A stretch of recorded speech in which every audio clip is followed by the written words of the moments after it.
Imran Khan, who is the former Prime Minister of Pakistan, has been unlawfully imprisoned on bogus charges for over 240 days now, since the 5th of August 2023.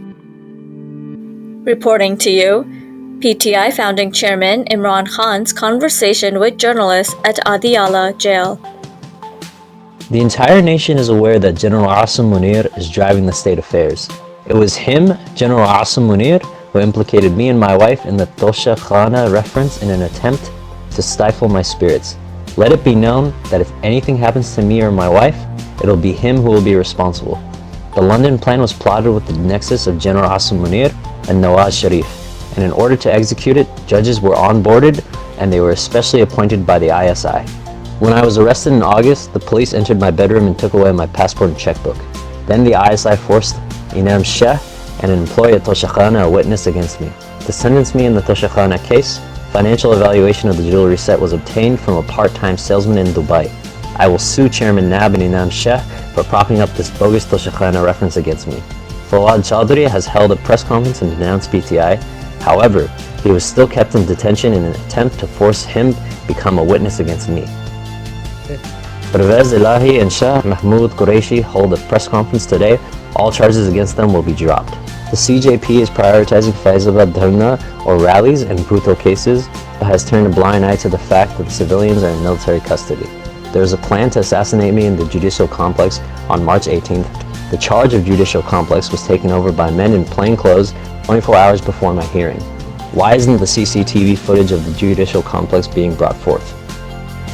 What happened in East Pakistan is being replicated here. Mujibur Rahman's mandate was stolen and the country was split into two. Mujib's majority would have diminished Yahya Khan's power. The Humud al-Rahman's commission report clearly states that Mujibur Rahman had won the elections. As had it happened in East Pakistan, our mandate is being stolen to control us. Now the king is covertly handling the affairs while Mohsen Naqvi is operating a viceroy. Meanwhile, Shahbaz Sharif commands no power. An economic catastrophe is imminent. The judges are revealing that intelligence agency operatives are blatantly threatening them. Asif Zardari and Sharif family have billions of dollars stashed abroad. Asif Zardari claimed that a political party is tarnishing the military's image. When we were in power, the military was held in high regards by the people of Pakistan. The image was tarnished when they sided with the crooks. Zardari and Sharif family's corruption was also exposed by ISI and General Bajwa.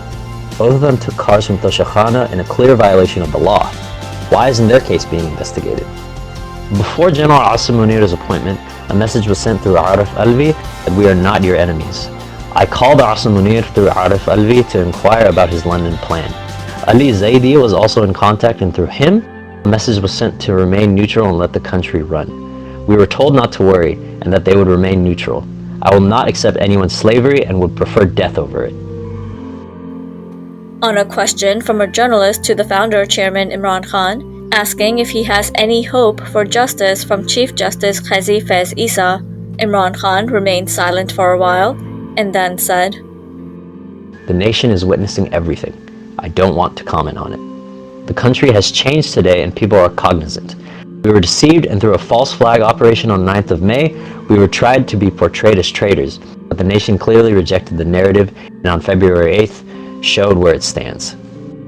Several judges, Mohsen Naqvi, the chief election commissioner, and others from the caretaker setup were part of the London plan. I have never fought with or maligned the army despite General Bajwa stabbing us in the back. I could have denotified General Bajwa, but I didn't. Despite all of this, we formed a committee to meet General Bajwa. Army chief is not the institution. He didn't come to that position through elections. General Yahya also destroyed the country for his lust of power. Had General Yahya talked to Mujibur Rahman, we wouldn't have to surrender. The country fell apart in 1971, and today the country's economic backbone is breaking. At present, PTI is the strongest political force, and no other party even comes close. I challenge to hold elections again today, and they will prove the fact.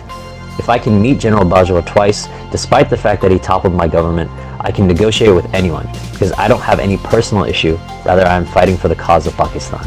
For the sake of Pakistan, I can talk to anyone. In the current situation, the judiciary is not independent at all. Until an endoscopy of Bushra Bibi is performed, how can anything be known for certain? The tests must be done at Shahid Khanum Hospital. The army chief targeted my wife unnecessarily when she had nothing to do with politics. If something happens to me or my wife, General Asim Munir will be responsible. A nation that is not willing to die for its freedom should be ready to become a slave.